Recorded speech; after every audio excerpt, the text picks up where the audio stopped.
Hi everyone, this is Veronica. आज का topic discussion का हमारा करलापत वाइल्ड लाइफ सेंचुरी को लेकर है, जहाँ पे रिसेंटली आपने न्यूज़ में सुना होगा कि बहुत सारे एलिफेंट्स, अगर टोटल बोलूँ तो 6 इन नंबर, किसी वजह से उनकी डेथ हो गई, एक के बाद एक करके। तो यहाँ पे आज हम जानेंगे कि ऐसा क्या हुआ या किस बीमारी की वजह से इन एलिफेंट्स की जान चली गई, क्योंकि ये पिक्चर भी आपको देख के बहुत दुख होगा, बहुत दुख भरी पिक्चर है। इस तरह से वाइल्ड लाइफ सेंचुरी में जहाँ पे हम एलिफेंट्स को रखते हैं कि वो सेफ रहेंगे, और उनकी वहाँ पे इस तरीके से डेथ हो जाती है।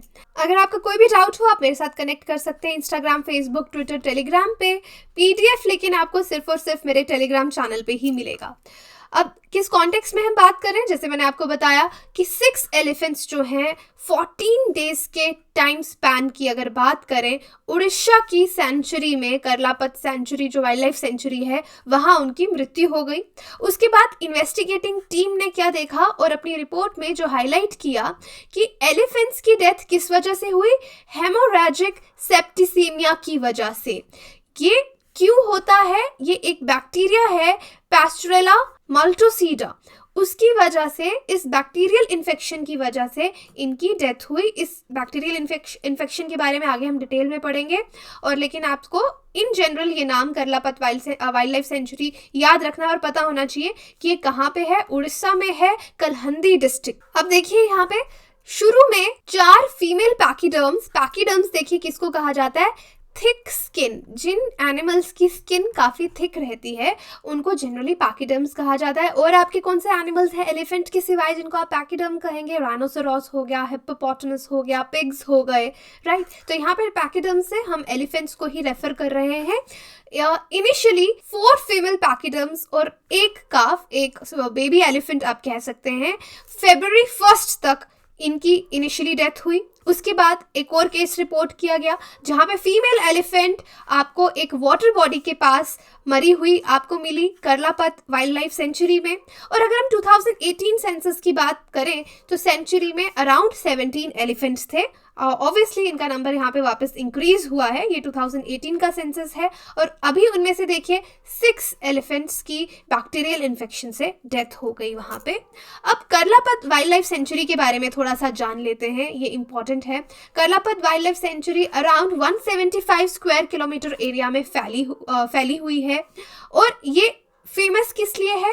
यहाँ पे बहुत ज़्यादा ग्रीन ड्राई डिसीडियस फॉरेस्ट हैं और काफ़ी ज़्यादा वैरायटी फ्लोरा फाउना की पाई जाती है। बहुत सारे एनिमल्स हैं जैसे कि एलिफेंट्स हो गए, leopard, gaur, sambar, barking deer, Indian wolf, wild dog, wild pig, sloth bear, Malabar giant squirrel, pangolin, इस तरह के एनिमल्स यहाँ पे पाए जाते हैं। तो आप देखते हैं डाइवर्सिटी काफ़ी ज़्यादा है। इसके सिवाय बर्ड्स भी बहुत पाए जाते हैं, जैसे peafowl, peacock, hornbill, red jungle fowl, partridges, spurfowl, hill myna, Brahminy kite, और reptiles, mugger, crocodile, monitor lizard, snakes. और स्नेक्स दोनों तरह के, चाहे पॉइजनस हो या नॉन पॉइजनस हो, इस सेंचुरी में पाए जाते हैं। फ्लोरा यानी प्लांट्स की बात करें, साल, बीजा, बैम्बू, मेडिसिनल प्लांट्स, इस तरह के फ्लोरा यहाँ पे पाया जाता है। वाटर बॉडी देखें तो फुर्लीजरन वाटरफॉल जो है वो इसी सेंचुरी के अंदर लोकेटेड है। तो बहुत ही ब्यूटीफुल सेंचुरी है करलापत सेंचुरी, वाइल्ड लाइफ सेंचुरी, जो कि उड़ीसा में है। अब हम बात करते हैं जिस कारण से एलिफेंट्स की डेथ हुई बैक्टीरियल इन्फेक्शन की वजह से। अब हेमोरेजिक सेप्टिसीमिया, ये डिजीज एनिमल्स को इन्फेक्ट करती है जब वो कंटामिनेट वाटर के कांटेक्ट में आते हैं। कंटामिनेटेड वाटर यानी जो आपका इम्प्योर पानी होगा, जो किसी वजह से, किसी तरह के कंटामिनेंट से वो खराब हो चुका है, वहाँ का पानी या सॉइल, उसके कांटेक्ट में जब एनिमल आएगा, ये बैक्टीरिया से उसको इन्फेक्शन हो जाएगी। काफ़ी कंटेजियस बैक्टीरिया है, एक एनिमल से दूसरे एनिमल में भी जा सकता है। अगर इनकेस कांटेक्ट से पास नहीं हो रहा कोई भी एनिमल, जब इस एरिया में आएगा वाटर और सॉइल के कांटेक्ट में, तो उनसे इनको इन्फेक्शन हो जाएगी।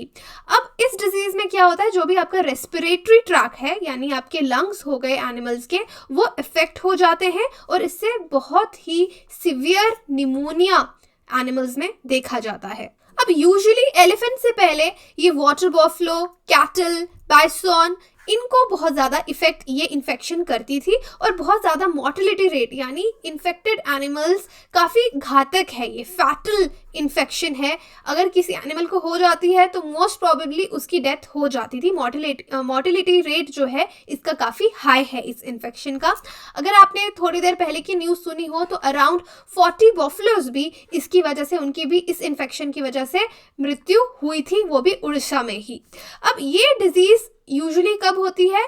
जैसे ही मॉनसून्स आने वाले हो या मॉनसून्स के बाद का जो पीरियड हो, तब ये इन्फेक्शन बहुत ज़्यादा फैलती है। अब जब ये इन्फेक्शन हुई तो गवर्नमेंट ने क्या स्टेप्स लिए, यहाँ पे ये चीज़ मैं इसलिए डिस्कस कर रही हूँ, यूपीएससी में जैसे आपका एथिक्स का पेपर होता है, आपकी केस स्टडीज आती हैं, इस तरह की कोई केस स्टडी आपको दे दी जाती है और फिर आपको बताना पड़ता है कि अगर आप वहाँ के ऑफिसर हैं या फॉरेस्ट ऑफिसर हैं तो आप किस तरह के स्टेप्स लेंगे। तो देखिए, इसलिए मैं आपको यहाँ पे बता रही हूँ, इनिशियली जैसे चीफ मिनिस्टर नवीन पटनायक ने मंडे को ही क्या कहा, आफ्टर द इंसिडेंट के बाद जो नेक्स्ट मंडे आया, उन्होंने अथॉरिटीज को कहा कि इमीडिएट मेजर्स लिए जाएं ताकि ये जो फैटलिटीज हैं और ना हो, क्योंकि ऑलरेडी 6 एलिफेंट्स की डेथ हो चुकी थी।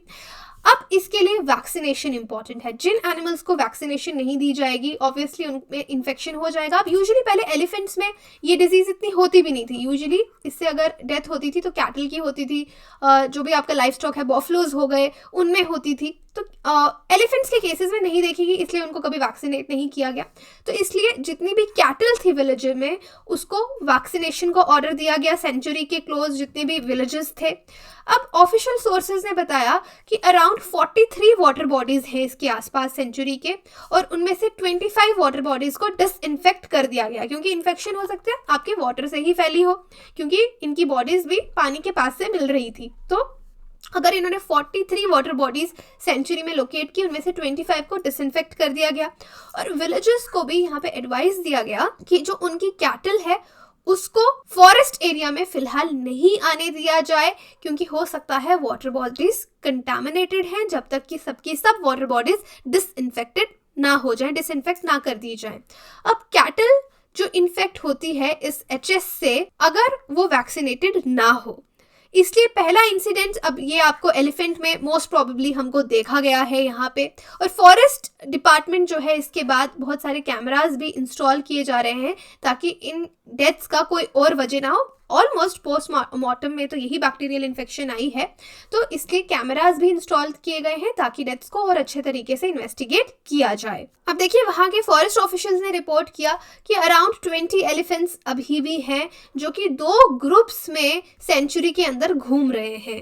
अब 80 फील्ड ऑफिशियल्स जो हैं वो डिप्लॉय किए गए हैं, जो कि इन हर्ड्स को अलग अलग रखेंगे ताकि वो वाटर बॉडीज के पास ना जा पाए। इसके बाद OUAT यानी Orissa university of agriculture and technology, उन्होंने कोलैबोरेट किया है सेंचुरी, वाइल्ड लाइफ सेंचुरी के ऑफिशियल्स के साथ, और इम्यूनाइजेशन ड्राइव जो है, वैक्सीनेशन प्रोग्राम कैटल को लेकर नियर बाय विलेजेस में शुरू कर दिया है। तो यहाँ पे विलेजेस के नाम भी हैं जो कि वाइल्ड लाइफ सेंचुरी के आसपास पड़ते हैं।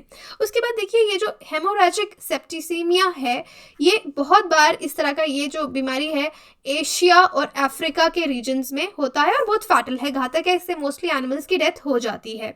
अब ये किस वजह से होता है? एक तो मैंने बताया वाटर सॉइल आपका कंटामिनेटेड होगा। उसके बाद अगर कंटामिनेटेड फूड भी कोई खा रहा है जानवर, उसको भी ये इन्फेक्शन हो सकती है। रेस्पिरेटरी सिक्रीशंस के थ्रू भी हो सकती है। जैसे मैंने बताया, ये इन्फेक्शन बहुत ज़्यादा कंटाजियस है, कॉन्टैक्ट से एकदम बहुत जल्दी फैल जाती है। अब ये जो एलिफेंट्स का केस है, यहाँ पे साइंटिस्ट का मानना है कि क्लाइमेट चेंज का प्रेशर भी एलिफेंट पॉपुलेशन पे बहुत ज़्यादा है, क्योंकि वाटर सप्लाई आपका ख़त्म हो रहा है, डिमिनिश हो रहा है, टेम्परेचर इंक्रीज हो रहा है। तो इससे पैथोजन आउटब्रेक्स सिर्फ यही एक केस नहीं होने वाला, हो सकता है आने वाले समय में और इस तरह के पैथोजन आउटब्रेक्स फ्यूचर में भी देखे जाएं। तो पहले ही इस तरह के स्टेप्स लेने चाहिए। अगर वैक्सीनेशंस हैं, प्रॉपर वैक्सीनेशंस एनिमल को देनी चाहिए ताकि फ्यूचर में इस तरह के आउटब्रेक से हम बचा सकें। तो इस लेक्चर में अभी तक हमने करलापत जो वाइल्ड लाइफ सेंचुरी है उसके बारे में पढ़ा, क्या क्या एनिमल्स यहाँ पे पाए जाते हैं, बर्ड्स पाए जाते हैं, और मेन जो हमारा ये आज का डिस्कशन का मुद्दा था कि एलिफेंट्स की डेथ किस बीमारी से हो रही है, हेमोराजिक सेप्टिसीमिया ये किस बैक्टीरिया की वजह से होता है, किस माइक्रो ऑर्गेनिज्म की वजह से होता है, ये आपको मालूम होना चाहिए। और उसके बाद थर्ड पॉइंट हमने केस स्टडी के तौर पे देखा कि क्या क्या स्टेप्स गवर्नमेंट ने लिए, तो वो स्टेप्स आपको मालूम होने चाहिए, क्योंकि कल को आप यूपीएससी क्लियर करके कोई एग्जाम क्लियर करके आगे जाएंगे, आप सपोज फॉरेस्ट ऑफिसर हैं या कुछ भी हैं, तो आप क्या स्टेप्स लेंगे। तो यहाँ से आपको ये भी समझ में आएगा एक सीक्वेंस कि किस तरह के स्टेप्स लिए जाने चाहिए। और यहाँ पे थोड़ा सा जनरल नॉलेज के लिए आपका और कि बहुत सारे प्रोटेक्टेड एरियाज उड़ीसा में हैं, राइट। नेशनल पार्क्स कौन कौन से हैं आप मुझे कमेंट बॉक्स में बता सकते हैं, राइट। अगर नहीं बता रहे थोड़ा पॉज कर सकते हैं वीडियो को यहाँ पे, तो नेक्स्ट में ही आपको बता देती हूँ। जैसे भिटारकनिका नेशनल पार्क है, यहाँ पे बहुत ज़्यादा जो सॉल्ट वाटर क्रोकोडाइल्स हैं वो यहाँ पे पाए जाते हैं, जिसके लिए काफ़ी फेमस है। उसके बाद नेशनल पार्क है आपका सिमली, सॉरी गलत हो गया यहाँ पे स्पेलिंग, सिमलीपाल नेशनल पार्क, यहाँ पे रेड सिल्क कॉटन ट्रीज पाए जाते हैं। और एक और चीज़ के लिए फेमस है, आप मुझे कमेंट बॉक्स में बताइए ये नेशनल पार्क्स हैं और कौन कौन सी वाइल्ड लाइफ सेंचुरीज के नाम आपको याद हैं उड़ीसा में, आप मुझे कमेंट बॉक्स में बताइए। तो यही था हमारा आज का लेक्चर। देखिए कोई ना कोई डिस्काउंट जो है स्टडी IQ साइट पे चलता रहता है, आप हमारी वेबसाइट विजिट कर सकते हैं अगर आप कोर्सेज लेना चाहते हैं या किसी भी तरह की एडिशनल इन्फॉर्मेशन के लिए वेबसाइट पे नंबर्स दिए गए आप कॉल करके पूछ सकते हैं।